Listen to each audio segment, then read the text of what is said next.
Olá, seja muito bem-vindo a Teós, sua escola de teologia. Estamos estudando Introdução ao Novo Testamento.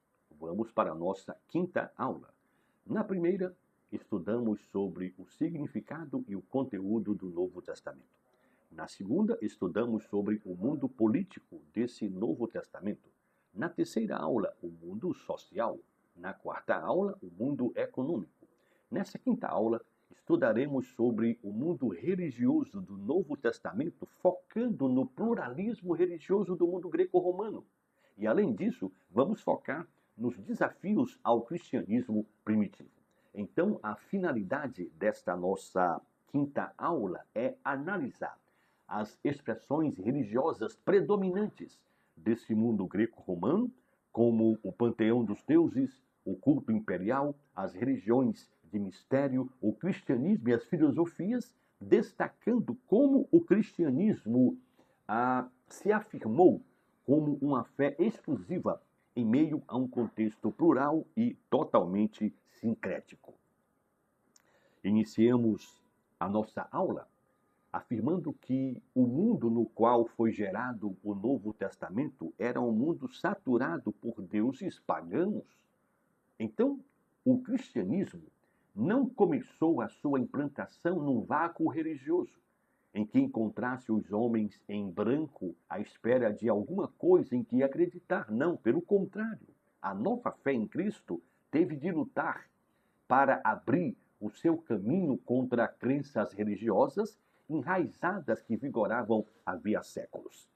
Quando a gente lê Atos 17, somos informados que enquanto Paulo esperava Silas e Timóteo em Atenas, a sua alma se revoltava em face da idolatria dominante naquela cidade.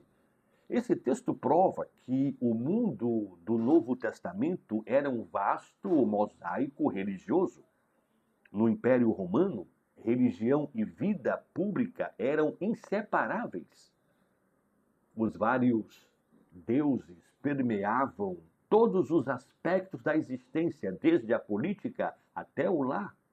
Cada cidade, cada família e até cada profissão tinha suas divindades tutelares. E aí, para compreender o impacto do Evangelho, é necessário nós entendermos, é imprescindível que a gente visualize o ambiente religioso no qual ele apareceu. Como já afirmamos, o cristianismo não nasceu num vácuo espiritual. Ele é produto de um contexto de acirrada competição simbólica e teológica. Portanto, no primeiro século, anunciar que Jesus é Senhor era uma declaração subversiva. Por quê? Porque o título Senhor pertencia oficialmente ao imperador. Vamos, a partir de agora, examinar as 5 principais manifestações religiosas do Império Romano do primeiro século, que são o panteão greco-romano, segundo, culto ao imperador, terceiro, as religiões de mistério, quarto, as práticas ocultistas e, por último, as filosofias que ofereciam alternativas espirituais e éticas. Começando pelo panteão greco-romano, vale pontuar que a palavra panteão, ela é formada pela mesma raiz da palavra panteísmo. Pan, tudo, e theos, Deus. O panteão era uma espécie de templo. E nesse templo, os gregos e os romanos colocavam as imagens de todos os deuses. Deuses da floresta e dos campos, deuses do céu e dos rios, deuses da sementeira e da ceifa, todos no mesmo lugar. Daí o nome panteão. Todos os deuses do panteão recebiam o culto nas suas épocas próprias. Com o crescimento do Estado militar e os consequentes contatos com a civilização grega, sobreveio uma fusão de divindades greco-romanas. De acordo com Leon Morris, o panteão greco-romano era o conjunto de divindades veneradas pelos gregos e romanos que compartilhavam muitas semelhanças em seus ritos, mitos e atributos, embora com nomes diferentes. Para os gregos, deuses como Zeus, Hera e Atena e Apolo representavam forças da natureza e aspectos da vida humana, sendo vistos como protetores de cidades, famílias e atividades específicas. Os romanos herdaram esse sistema e o adaptaram à sua própria cultura, identificando Zeus com Júpiter, Hera com Juno, Afrodite com Vênus e assim por diante. Uma outra característica é que esses deuses eram antropomórficos, isto é, eles possuíam forma e emoções humanas. White Jr.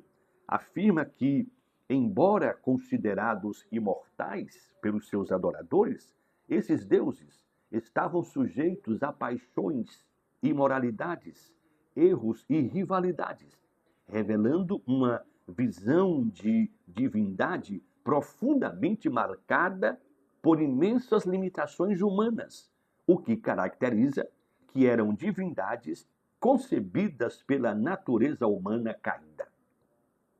Vale a pena pontuar que a religião greco-romana era essencialmente pública, política e, acima de tudo, politeísta.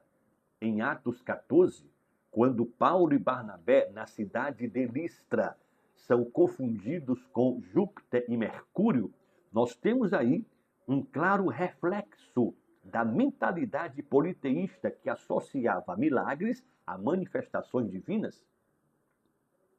Esse mundo greco-romano do primeiro século, esse mundo revela que cada cidade possuía templos esses dedicados a deuses protetores. E essas cidades realizavam grandes festivais religiosos que reafirmavam a unidade cívica.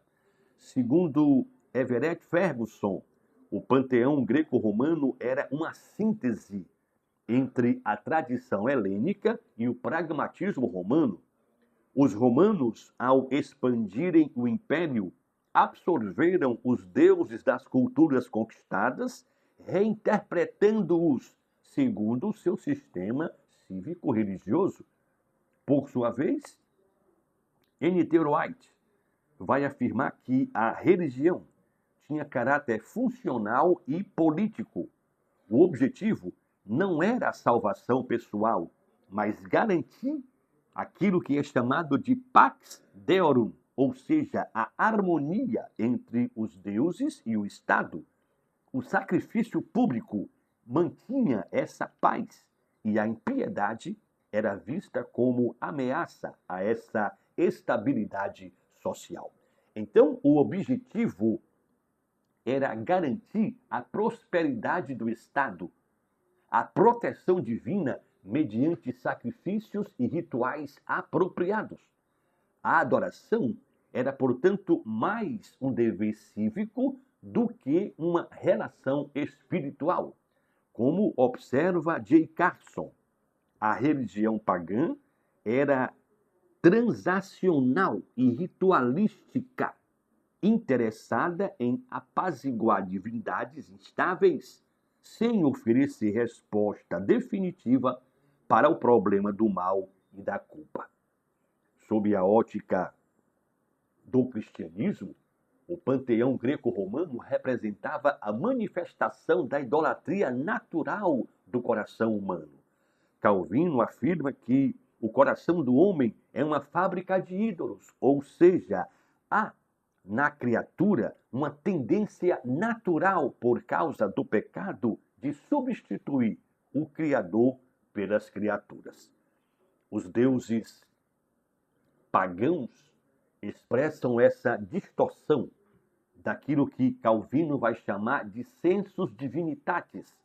Esse sensus divinitatis é o senso inato de Deus, presente na alma de todo homem. E aí, uma vez corrompido pelo pecado, esse sensus divinitatis, que é o senso natural de Deus, presente na alma de todo homem, vai produzir múltiplas representações falsas da divindade. De acordo com David Halley, as figuras de Júpiter, Marte e Vênus são projeções humanas criadas à imagem dos próprios desejos e paixões. O apóstolo Paulo, ele vai refletir essa mesma visão em Romanos capítulo 1, versículo 23, declarando que os homens mudaram a glória do Deus incorruptível em semelhança da imagem de homem corruptível. Então, o encontro do evangelho com o panteão greco-romano marcou um choque teológico e cultural profundo. O cristianismo apresentou uma concepção radicalmente diferente de Deus. E nessa concepção radicalmente diferente, o cristianismo ele passa a apresentar que Deus é único. E além de único, ele é transcendente e santo, contrastando com a multiplicidade e a imoralidade dos deuses antigos. Como lembra-se Claire Ferguson, a fé cristã não se limita a substituir um Deus por outro, mas a proclamar que há apenas um Senhor, Jesus Cristo, diante de quem todos os deuses caem por terra. A mensagem apostólica, portanto, não apenas desafiou o politeísmo, mas também anunciou a restauração da verdadeira adoração, aquela que deve ser dirigida exclusivamente ao Deus Criador e Redentor revelado em Jesus Cristo, seu Filho. James Packer, ele afirma que nos tempos de Cristo, o culto do panteão estava começando a declinar por dois motivos. Primeiro, as grosseiras imoralidades e as brigas mesquinhas dessas divindades que eram homens e mulheres ampliados eram expostos ao ridículo dos escritores satíricos e ao escárnio dos filósofos. A segunda razão pela qual esse culto, segundo James Packer, estava em declínio, era que o culto era basicamente político.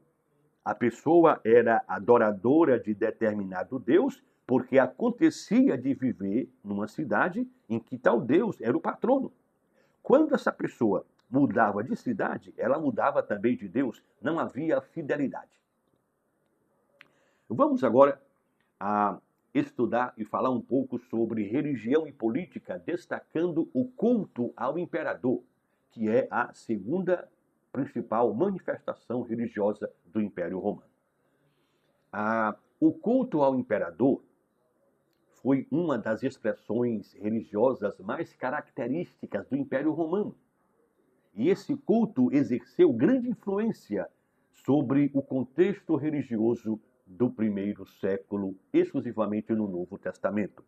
Mário Tenen, ele afirma que o culto ao imperador originou-se da prática oriental de divinizar governantes e foi incorporado pelos romanos como forma de reforçar a unidade política e a lealdade ao Estado. A princípio, os imperadores falecidos podiam ser oficialmente divinizados pelo Estado, mas, diz Tenen, com o tempo o culto passou também a ser oferecido a imperadores vivos, especialmente nas províncias orientais.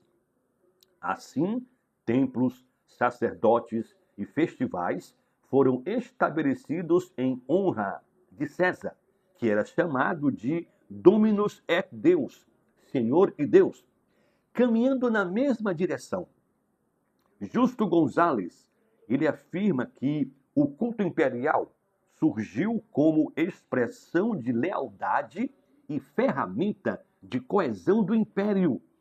Os imperadores eram considerados divi filius, filho dos deuses, e após a sua morte, muitos eram divinizados oficialmente pelo Estado.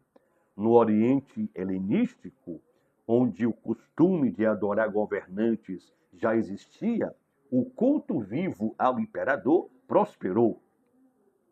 Gonzales conclui afirmando que erguer altares, oferecer incenso e pronunciar a confissão pública César é Senhor era um ato cívico, não apenas religioso. Na verdade, o culto ao imperador era uma expressão pública de patriotismo, fidelidade, submissão total à autoridade imperial.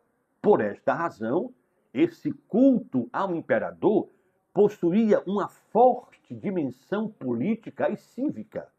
Queimar incenso diante da imagem do imperador, jurar fidelidade a ele, era considerado um ato de lealdade nacional. E esse ato era equivalente a reconhecer a autoridade de Roma sobre todas as nações. Portanto, se negar a participar desse ato, dessa cerimônia, era publicamente considerado, interpretado como um grave ato de traição ao Estado, ao imperador. O império via nessa prática um meio altamente eficaz de unificar povos diversos sobre um mesmo ideal político, religioso, que era fazer com que todas as pessoas enxergassem a grande Roma como uma manifestação da ordem divina. J. Carson vai afirmar que o culto ao imperador funcionava como cimento ideológico do império, fundindo religião, política e cultura numa única estrutura de poder. Para os cristãos, esse culto imperial representava uma confrontação direta com a fé em Cristo. Esta foi a razão de recusar este culto, e ao recusar este culto, os cristãos se negam a participar de qualquer cerimônia que não prestasse honra a Jesus. Isso gerou uma perseguição cruel. Os cristãos se opunham de uma forma radical, porém coerente, a prestar qualquer tipo de culto que não tivesse como objeto dessa adoração Jesus, Rei dos Reis, Senhor dos Senhores. Como se negavam, foram perseguidos. Os romanos, politeístas, que com facilidade podiam sempre acrescentar mais um Deus à sua longa lista de divindades, consideravam a recusa dos crentes como ato de loucura, falta de reconhecimento ao poder do império, uma clara falta de patriotismo. William Coleman diz que, por causa das fortes características política e politeísta do império, o culto do imperador tinha um grande valor para o Estado, pois unificava o patriotismo e o culto. E aí, os cristãos, ao se negar, colocavam em xeque essa autoridade do Estado. Por conseguinte, esse culto ao imperador era o termômetro da fidelidade a Roma. Quem não participasse deste culto não era fiel a Roma. E aquele que fosse visto como infiel a Roma seria duramente perseguido.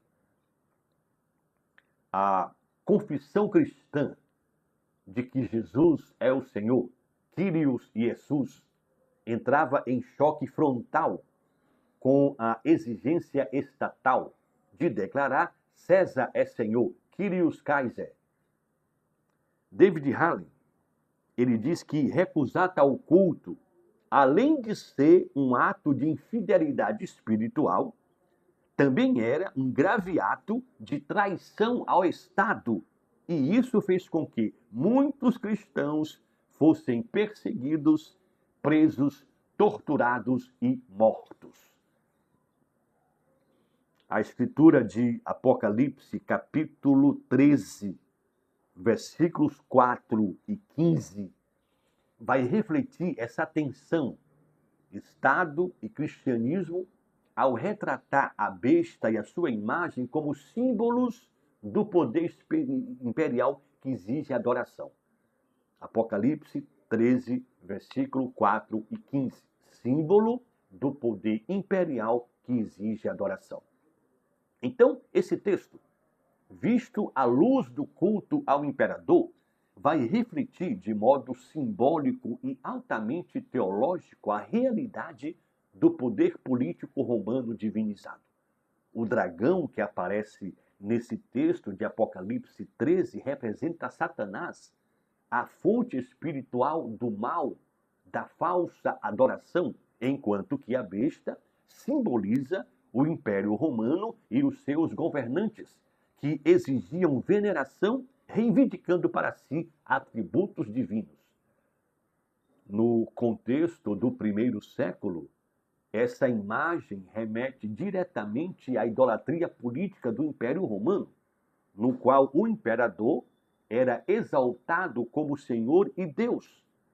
As cerimônias públicas em honra a César, com imagens que falavam por meio de oráculos, de rituais, eram vistas como manifestações visíveis do poder divino do Estado. E aí, com autoridade espiritual, o apóstolo João, ele denuncia essa prática como um engano demoníaco. De forma bem clara, o apóstolo João afirma que o império e o seu culto são extensões da rebelião espiritual contra o Deus verdadeiro. Por esta razão, nós podemos afirmar que o Apocalipse desmascara o culto ao imperador, apresentando esse ritual como uma forma de adoração satânica travestida de lealdade cívica. À luz do culto ao imperador, esse texto, Apocalipse capítulo 13, versículo 4 e 15, vai ilustrar a tendência humana de transformar o poder político em objeto de culto que não passa de uma idolatria ao Estado. Olhando para esse texto, Apocalipse 13, 4 e 15, o teólogo alemão Louis Berkhof, ele afirma que toda autoridade, seja ela em que nível for, que exige adoração, se torna uma expressão do anticristo. Por sua vez, Calvino afirma que, sendo o coração humano uma fábrica de ídolos, o ser humano, quando perde de vista a soberania de Cristo, ele facilmente converte governante em deuses. Contextualizando esse texto de Apocalipse 13, versículos 4 e 15, nós podemos afirmar que a besta simboliza qualquer sistema que substitui o governo de Deus pelo domínio autônomo do homem.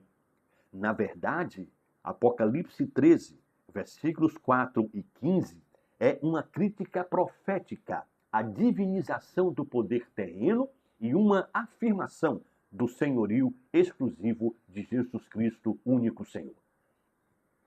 No contexto histórico do primeiro século, esse texto de Apocalipse conclama os cristãos a resistirem à tentação, à pressão de adorar o império, as suas imagens, ainda que isso implique em perseguição, prisão, tortura, morte.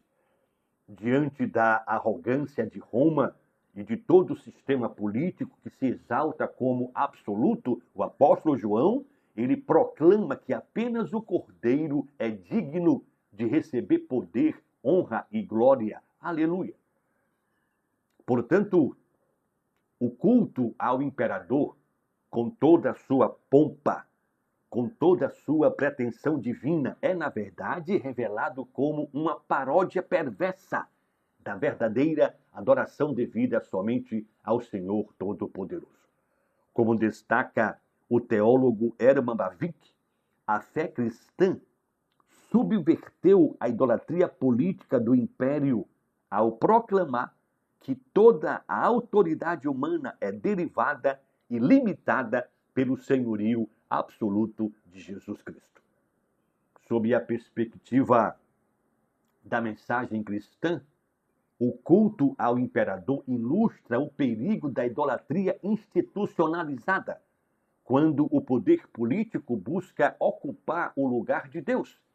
De acordo com Calvino, todo governo humano deve servir sob o domínio do verdadeiro Rei, Jesus Cristo, e jamais usurpar sua glória. Em sua mensagem, o cristianismo primitivo, em um contexto totalmente politeísta, ofereceu uma nova e poderosa visão de soberania. E essa visão era o anúncio da mensagem de que Jesus Cristo, e não o Estado, é o Senhor Supremo da história.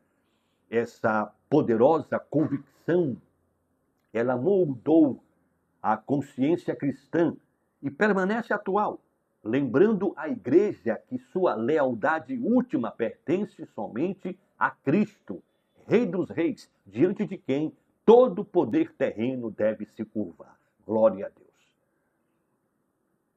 Escute, irmão, o culto imperial revela para a igreja atual que a maldita idolatria pode se travestir de política. Portanto, na época do Império Romano do primeiro século, o cristianismo, ao recusar adorar o Estado, inaugurou uma nova consciência religiosa. E inaugurando essa nova consciência, ele afirma que Deus não é o autenticador, ele não é o legitimador do poder humano, Deus é o seu juiz. Irmãos, os governos que exercem autoridade sobre nós, eles seguiam por leis, por sistemas sociais que estamos mergulhados, sistemas esses distantes da cruz do Salvador. Todavia, nenhum crente redimido pode perder de vista a dimensão de que existe um outro governo neste mundo, que é o governo de Deus. Ao governo de Deus, todo crente deve devoção, fidelidade inegociáveis.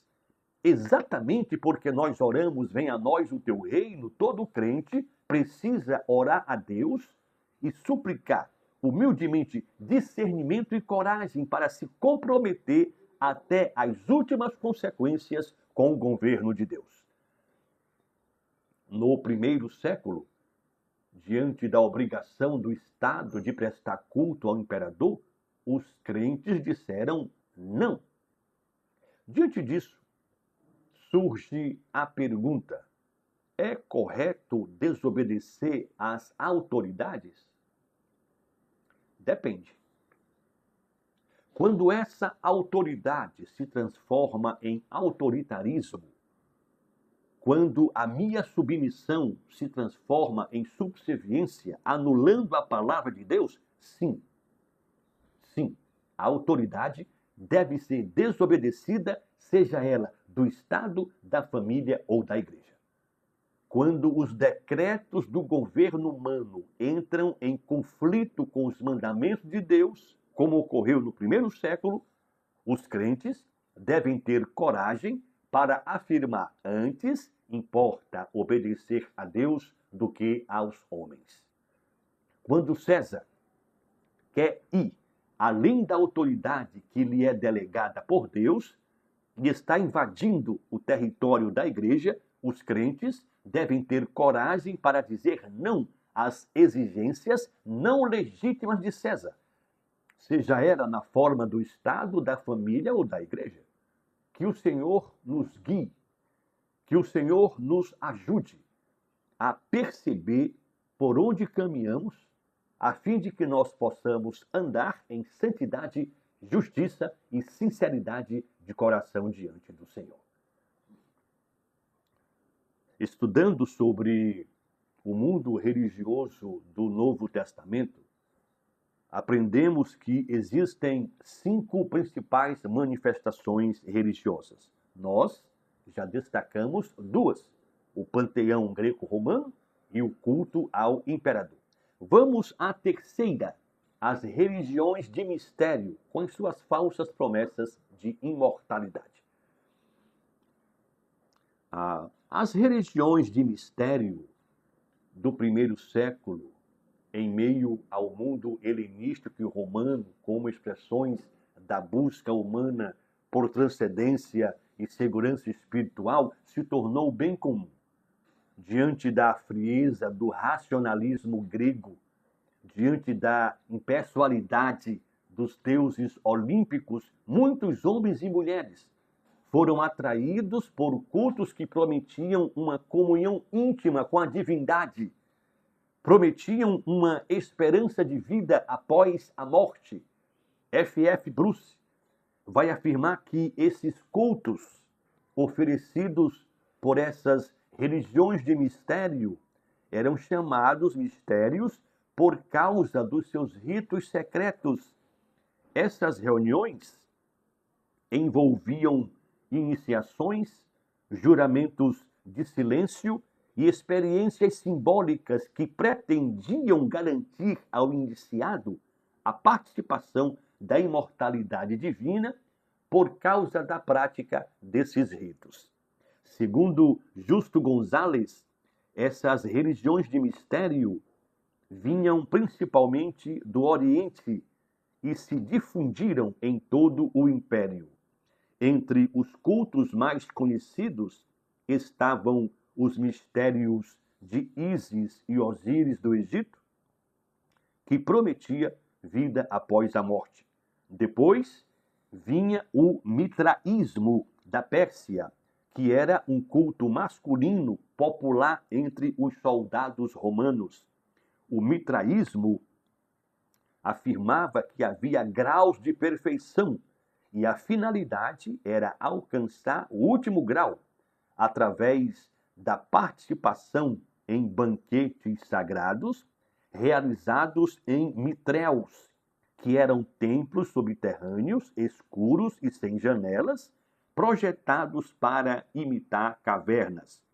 Por último, temos o dionicismo da Grécia, que prometia êxtase e libertação por meio da prática do vinho e da música.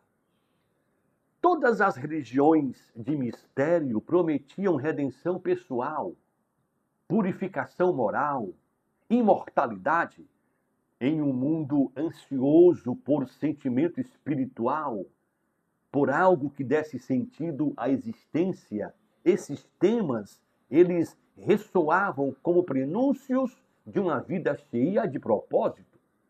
Por conseguinte, as religiões de mistérios, com seus ritos de iniciação, com seus banquetes sagrados, pacto de silêncio e o uso simbólico do sangue, tinha um poder psicológico e social fortíssimo nas pessoas.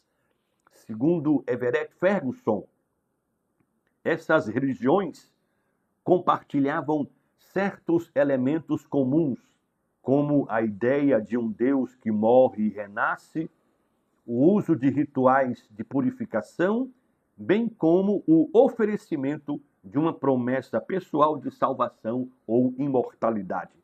Segundo Ferguson, o iniciado acreditava que, ao participar dos ritos sagrados e identificar-se com a divindade, seria libertado do trágico destino dos mortais e acolhido na existência eterna.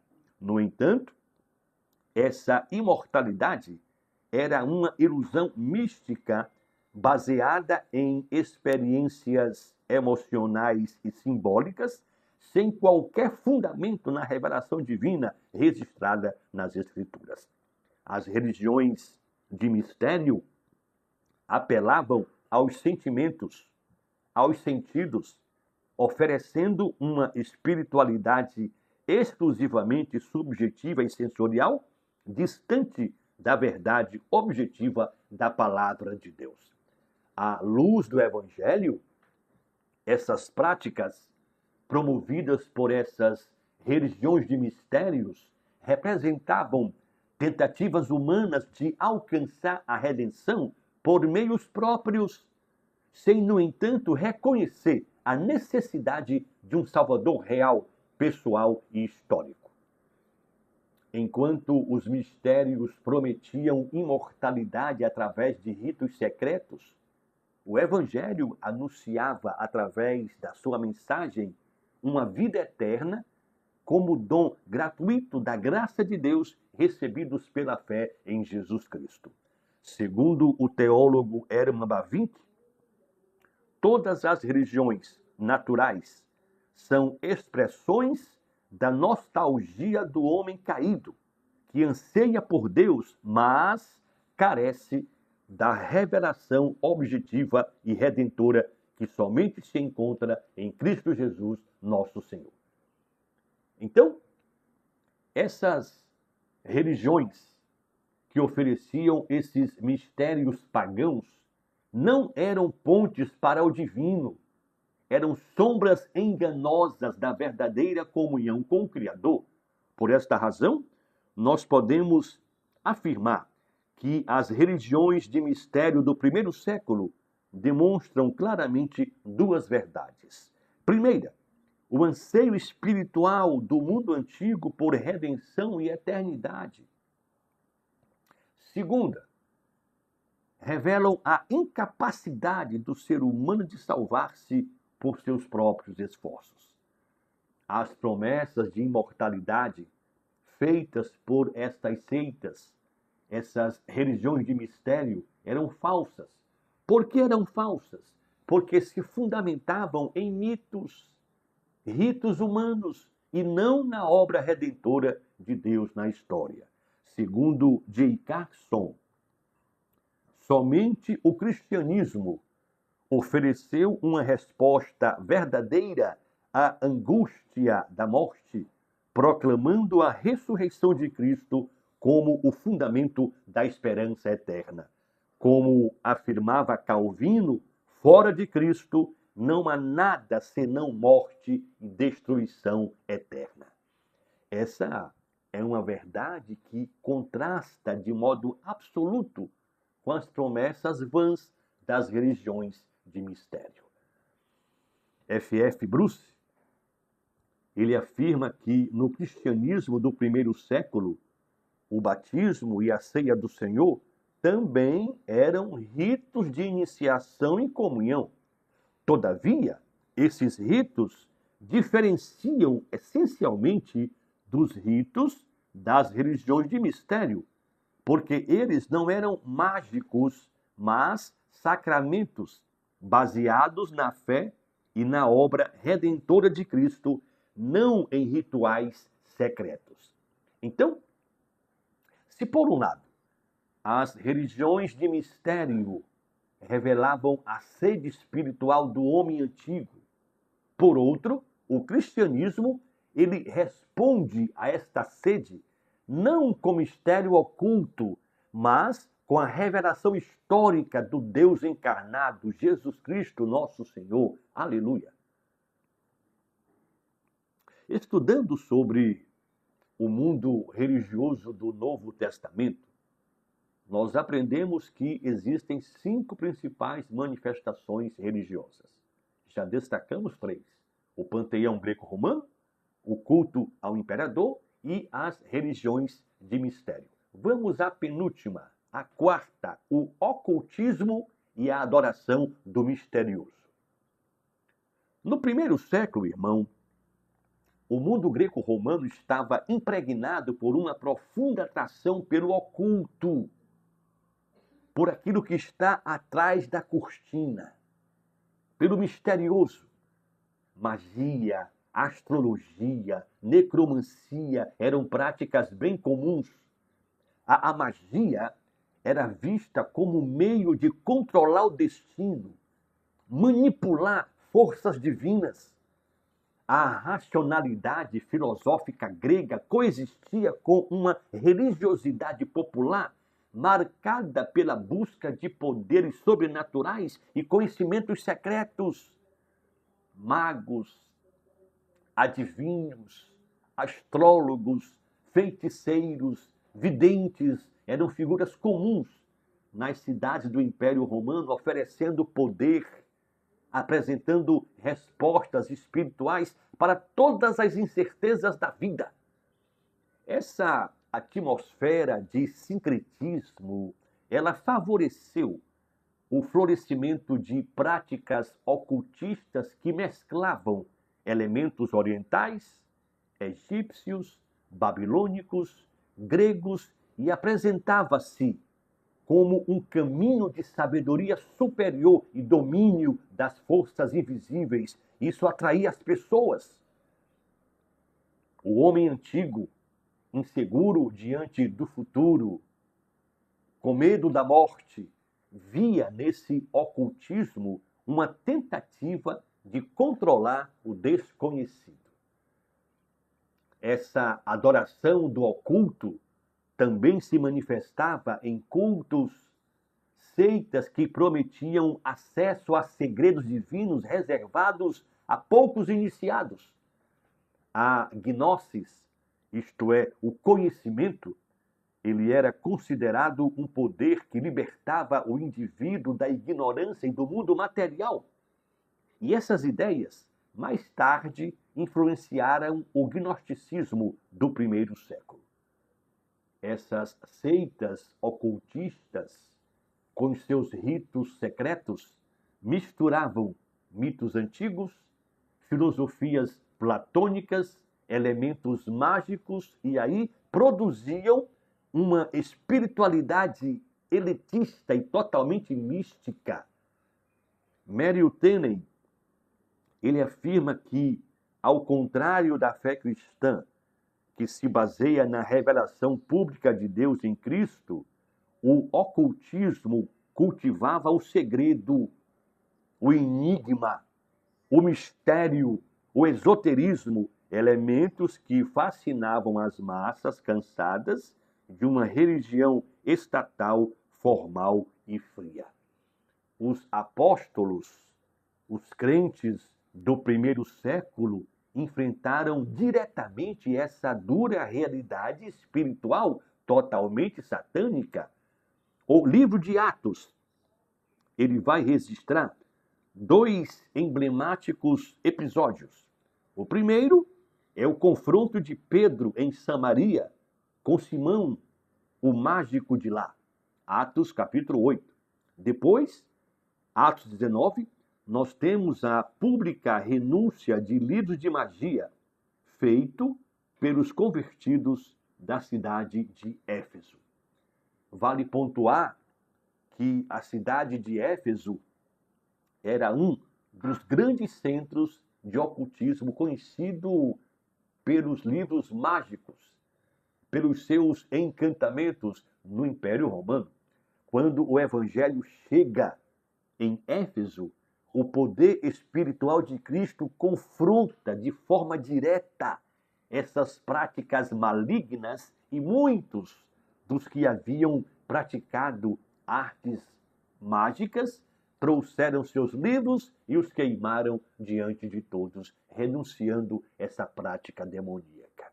Segundo N.T. White, o confronto com o mágico Simão em Samaria e a queima de livros mágicos em Éfeso revelam 3 importantes verdades. Primeira, o cristianismo não apenas se opôs intelectualmente ao paganismo, mas exerceu poder espiritual transformador.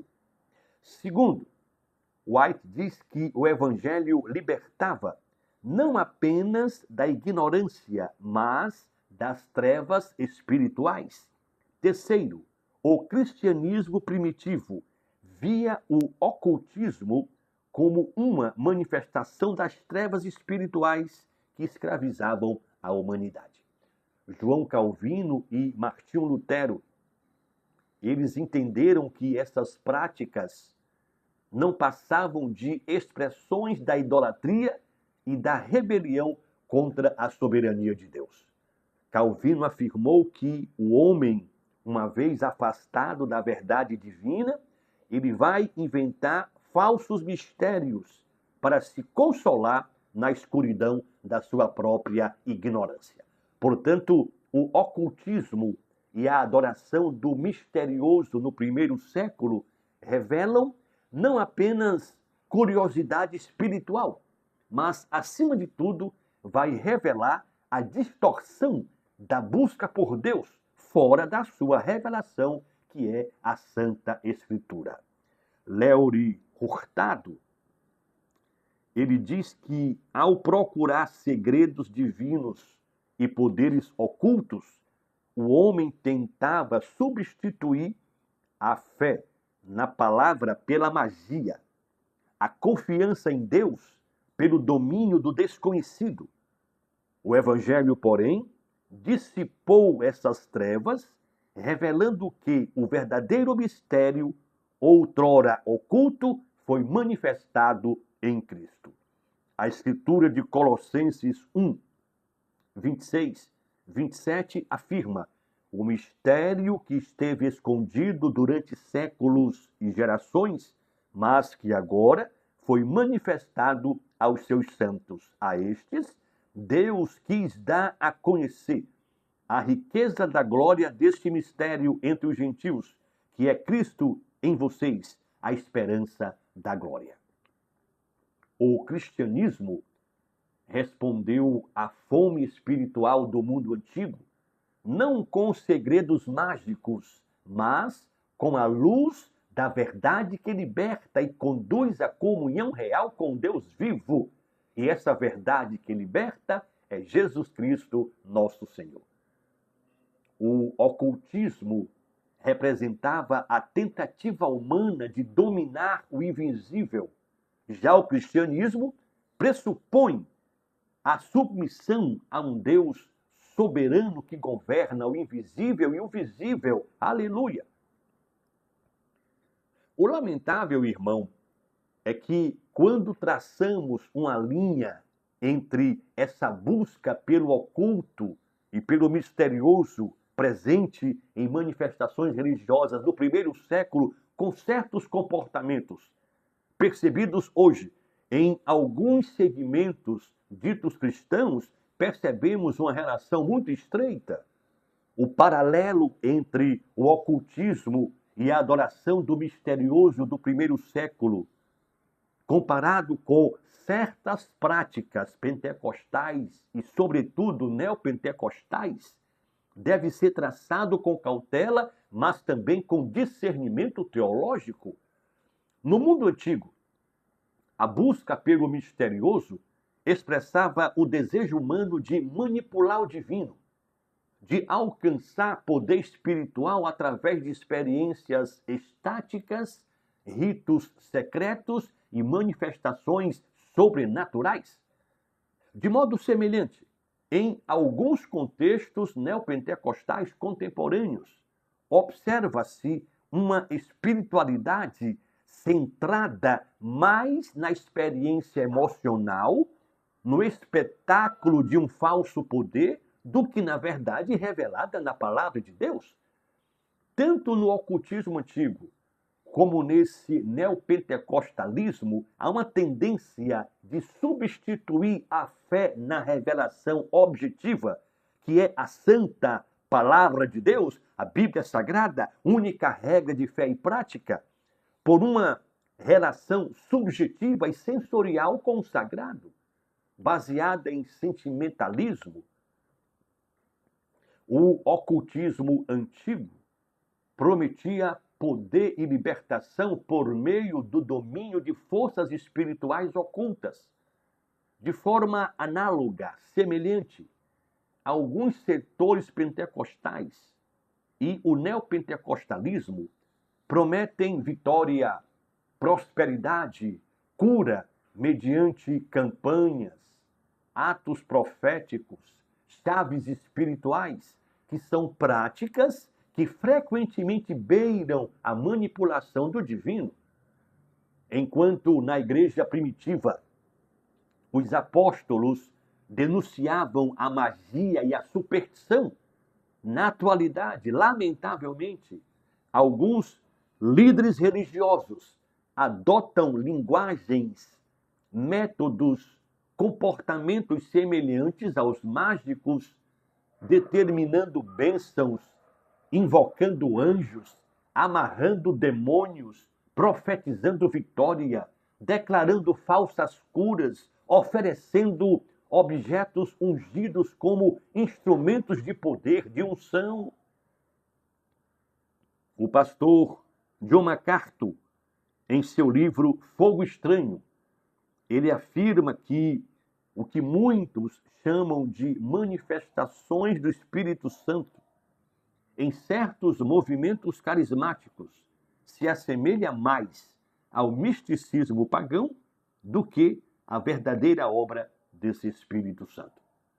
J. Carson diz que outro ponto de contato entre as manifestações religiosas do primeiro século com certos comportamentos percebidos hoje em alguns segmentos ditos cristãos está na valorização do segredo e da revelação exclusiva. Nos antigos cultos de mistério, apenas os iniciados tinham acesso ao conhecimento e à experiência da divindade. Em alguns grupos neopentecostais, surge uma espiritualidade elitista, na qual apenas o ungido ou profeta tem acesso a essas revelações espirituais. Escute, irmão, essa maldita e maligna estrutura, ela reforça uma dependência psicológica e espiritual dos fiéis, afastando-os da suficiência das Escrituras. Hermann Bavinck vai afirmar que toda fé que se distancia da palavra de Deus, registrada nas Escrituras, se torna uma presa fácil de experiências subjetivas e enganos espirituais. Esse princípio, irmão, posto aqui por Bavinck, continua atual diante do misticismo emocionalista contemporâneo. Portanto, o paralelo feito entre a busca pelo misterioso presente no primeiro século e essas manifestações em alguns segmentos, não estou generalizando, em alguns segmentos pentecostais e neopentecostais, vai mostrar que tanto no primeiro século como hoje, o homem ele tende a buscar o mistério, o poder, mais do que a verdade revelada na Bíblia Sagrada. E a obediência a essa Bíblia. Isso é trágico. Lamentavelmente, o ocultismo do primeiro século e certas expressões neopentecostais compartilham a mesma tentação, qual seja, transformar a fé em uma ferramenta de domínio espiritual e emocional, em vez de submissão à soberania de Deus presente na revelação que é a Bíblia. Então, escute, meu amado irmão, a verdadeira mensagem do Evangelho vai afirmar que o autêntico poder do Espírito Santo não se manifesta em êxtases, em revelações, manipulações. O verdadeiro poder do Espírito Santo, segundo a Escritura, ele se manifesta na santificação e na fidelidade às santas Escrituras. Já falamos e tornamos a falar. O mistério que esteve oculto foi revelado, já foi revelado em Cristo. Isso basta para a fé. Não há mais mistério. O mistério foi revelado. Cristo, aleluia. Estudando sobre esse mundo religioso do primeiro século, nós afirmamos que este mundo ele se manifesta a partir de 5 principais manifestações religiosas. Nós vamos para a última, além do panteão greco-romano, além do culto ao imperador, das religiões de mistério, do ocultismo e da adoração do misterioso, nós temos as filosofias como religião racional. Sinclair Ferguson, ele diz que quando a religião degenera em ritualismo vazio de significado ou em superstições ignorantes, Os homens que pensam pode deixá-la porque sentem que ela não pode oferecer-lhes satisfação real. Não podendo ignorar a necessidade de encontrarem alguma resposta racional aos problemas que o mundo lhes põe e a fim de atingir uma compreensão lógica e completa dos mistérios, foram criados vários sistemas de filosofia. No mundo greco-romano, as filosofias cumpriram papel religioso e ético. Elas não eram apenas sistemas teóricos, elas eram, acima de tudo, escolas de vida espiritual. E aí, um conhecimento elementar, irmão, de tais sistemas filosóficos, esse conhecimento ele é essencial para uma compreensão clara do ambiente intelectual, religioso do primeiro século. Nós vamos ver, diante do universo de filosofias, sistemas filosóficos, nós vamos ver apenas quatro principais correntes filosóficas, começando com o estoicismo. Batista Mundin, ele afirma que o estoicismo não admitia um Deus pessoal. O estoicismo sustentava que o universo é governado por uma razão absoluta com vontade própria. Deus, segundo os estoicos, não tinha interesse pessoal nos problemas dos homens, pois ele não era pessoal. O conceito de evangelho de Cristo, no qual Deus enviou seu Filho ao mundo para morrer por homens pecadores, seria completamente ridículo para um estoico. Eles ensinavam a conformidade à razão cósmica, chamada de logos. Eles valorizavam a virtude, o dever e o autocontrole. Além do estoicismo, havia o epicurismo. A cosmologia do epicurismo é semelhante à da moderna evolução materialista. Em tal mundo de acaso, não pode haver nem propósito nem desígnio. Por esta razão, não podia haver, por consequência, nenhum bem final ou absoluto.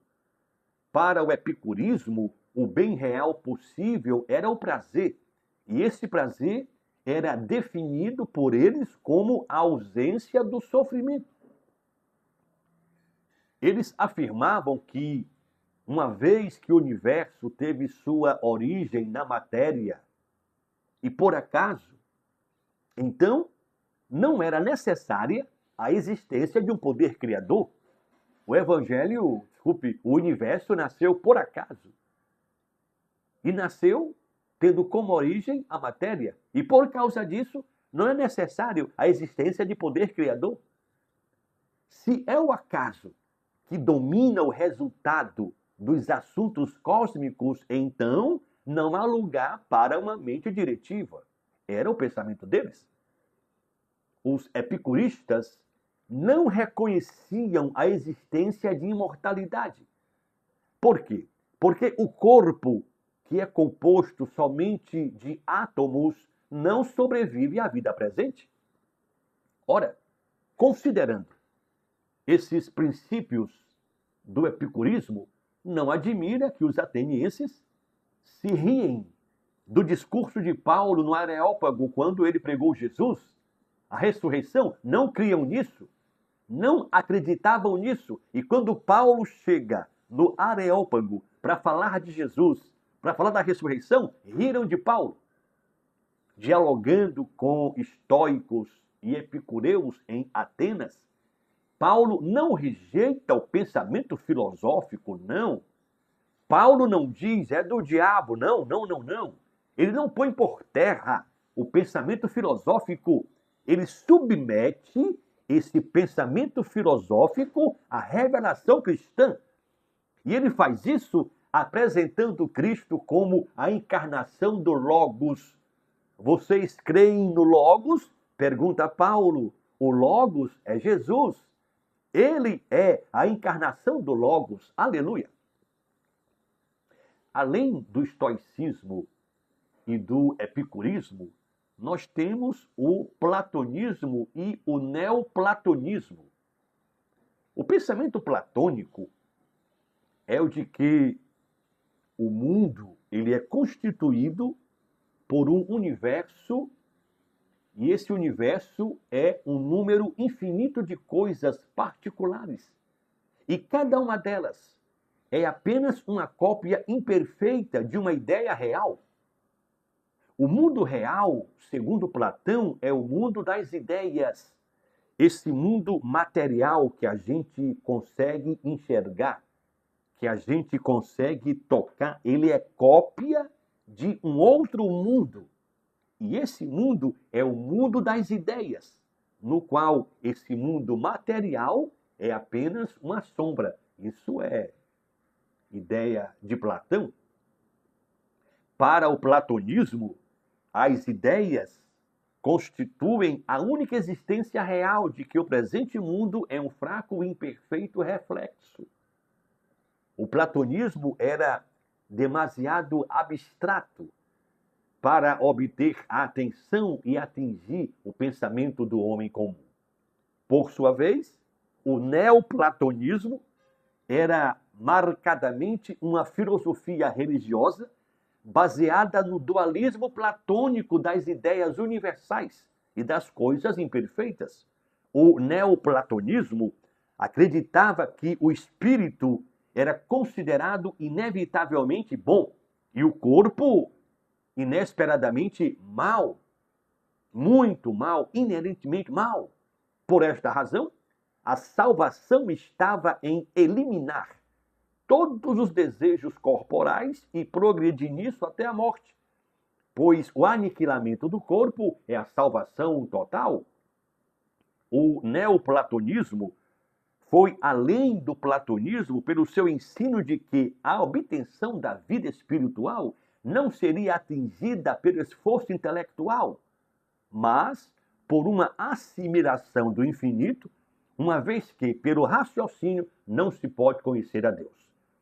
Em resumo, o platonismo e o neoplatonismo enfatizavam o mundo das ideias e a ascensão da alma à realidade divina.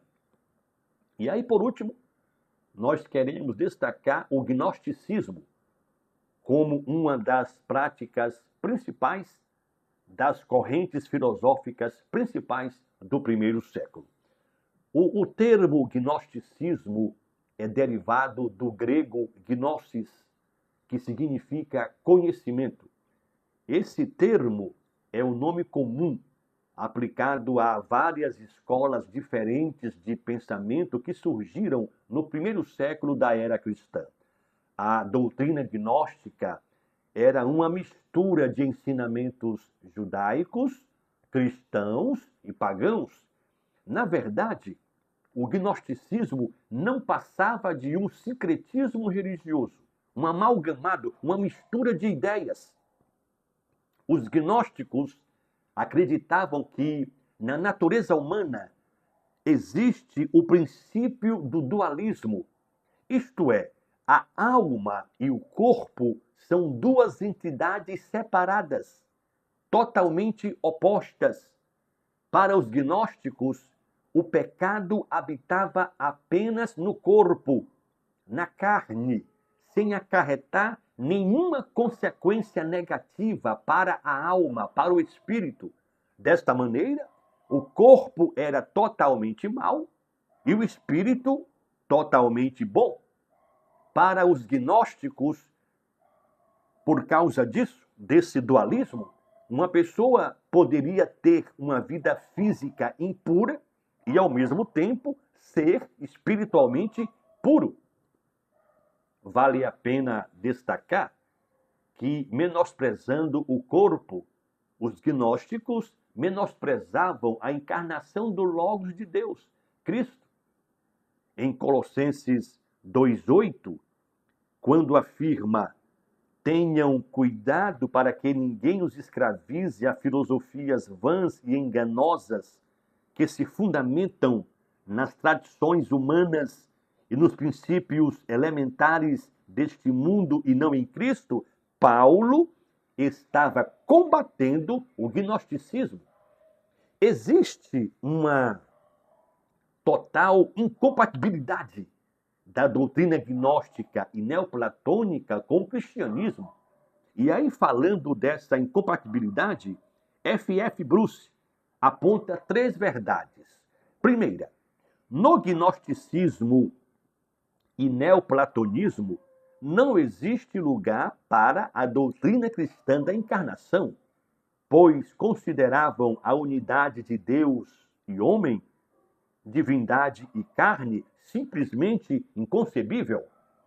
Segundo, a expiação, para eles, gnosticismo e neoplatonismo, era desnecessária, visto que todo o ato realizado no mundo material não pode ter efeito algum sobre o mundo real do espírito.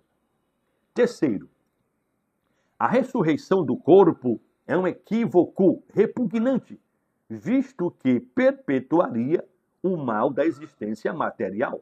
E aí, F.F. Bruce vai afirmar que o capítulo 15 da primeira carta de Paulo aos Coríntios, que trata de forma direta sobre a ressurreição, é uma argumentação fortíssima contra o pensamento dualista apresentado pelo gnosticismo e pelo neoplatonismo. Caminhando para a conclusão dessa aula, em resumo, podemos afirmar que o mundo religioso do Novo Testamento era um mundo plural, devoto, um mundo desesperado por sentido, por propósito. Diante de um imenso e medonho vazio existencial, o cristianismo surge como uma fé exclusiva, uma fé revelacional, afirmando que há um só Deus e um só mediador entre Deus e os homens, Jesus Cristo, homem. Em meio a templos, mistérios, magias, filosofias, o Evangelho apresentou algo radicalmente novo, que é um Deus pessoal, encarnado, histórico, redentor. Aleluia! Léuri Hurtado diz que, por mais apreciadas que possam ter sido estas e outras vãs filosofias, elas não deram resultado, porque eram demasiadamente abstratas para que o homem comum pudesse compreendê-las na sua inteireza e também porque lhes faltava propósito. Enquanto as filosofias buscavam sabedoria para elevar o homem até o divino, o Evangelho anuncia que o divino desceu até ao homem através de Jesus Cristo, nosso Senhor. Cristo é, portanto, a resposta que as escolas filosóficas procuravam, mas não puderam alcançar através da razão. O estudo do mundo religioso do Novo Testamento deixou claro que, assim como no primeiro século, vivemos hoje em um mundo plural e espiritualizado, porém completamente confuso. Portanto, irmão, diante desse contexto, a tarefa da teologia, a missão da igreja é a mesma: afirmar o senhorio de Cristo sobre todos os deuses modernos, mostrando que somente Cristo existe nele verdade, libertação e vida eterna. Glória a Deus. Eu espero que essa aula tenha abençoado a sua vida. Não esqueça de clicar em concluir a aula e responder o questionário. Na próxima aula, se o Senhor permitir, nós iremos estudar sobre a língua do Novo Testamento. Até lá, irmão. Grande abraço. Até a próxima.